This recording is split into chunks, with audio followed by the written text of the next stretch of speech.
Essa foi a pergunta que inundou meu Instagram essa semana. Todo mundo perguntando: Marani, a carne subiu, o que eu devo fazer? Então, a primeira coisa que a gente tem que entender é a raiz do problema. Por que a carne aumentou no Brasil? Até pra gente entender se essa carne vai voltar ao preço normal, se ela vai voltar a custar o que custava antes ou não. E eu fui pesquisar, eu fui estudar, conversei com alguns especialistas. E o que aconteceu? Fora do Brasil, mais especificamente na China, houve um problema muito importante no final de 2018. E esse problema foi um vírus que atacou o país, um vírus que atacou a China.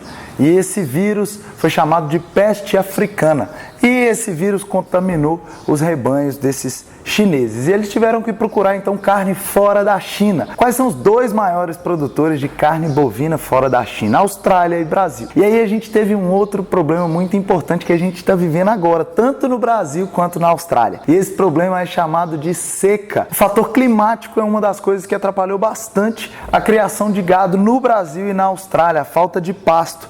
E a outra alternativa é criar gado confinado. Só que o milho também tinha um valor muito alto. E os produtores preferiram então não criar gado confinado esse ano. Isso gerou um problema muito grande porque os chineses pagam mais do que os brasileiros. Quem cria prefere exportar do que vender para o mercado interno. Então a gente está diante de um problema muito sério que, na minha opinião, não vai se resolver até os próximos meses. Para mim, até o terceiro, quarto mês do outro ano, do ano de 2020, a gente vai ter esse valor, essa manutenção desse valor na carne, ou seja, o valor da carne não vai abaixar. E aí, Marani, depois disso tudo que você me explicou, a informação é o poder, eu quero saber o que eu faço no meu restaurante. Eu vejo que a gente está diante de uma oportunidade muito grande, porque muita gente vai congelar nesse momento. Muita gente não vai tomar ação porque fica aquele lance: pô, Marani, se eu aumentar os meus preços aqui, se eu repassar o preço para o meu cliente, para o meu consumidor, ele não vai pagar. Eu já estou com o restaurante vazio e posso ficar com o restaurante ainda muito mais vazio. Se eu não aumentar, eu não vejo lucro.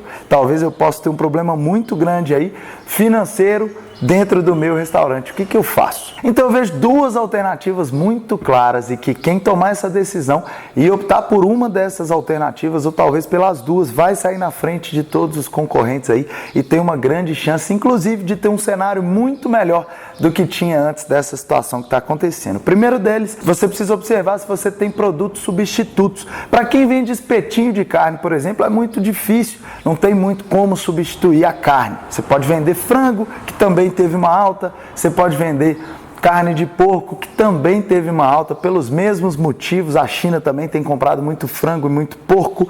Então, para quem vende espetinho é difícil. Mas para quem tem self-service, para quem tem pizzaria e eventualmente precisa de uma carne, para quem tem um bar e vende porções, você pode tentar fazer várias substituições aí por legumes, por carnes de soja, enfim, existem outras alternativas. Você pode criar novos pratos aí, ver a aceitação do seu cliente. Essa seria uma grande alternativa. E a segunda delas, obviamente, aumentar os preços. Você vai precisar recalcular aí quais são os seus custos variáveis. As carnes entram dentro do custo variável para que você faça um reajuste e não venda no prejuízo, porque vender no prejuízo é muito pior do que vender. Talvez se você tiver um fluxo menor de clientes, mas estiver vendendo no lucro, você tem uma chance muito maior de equilibrar as contas aí do seu restaurante do que se você paralisar, ficar com medo e não fizer esse reajuste aí no seu restaurante. Então essa é a minha opinião. Você vai precisar sim reajustar, você vai precisar buscar produtos substitutos e talvez no início isso traga uma queda,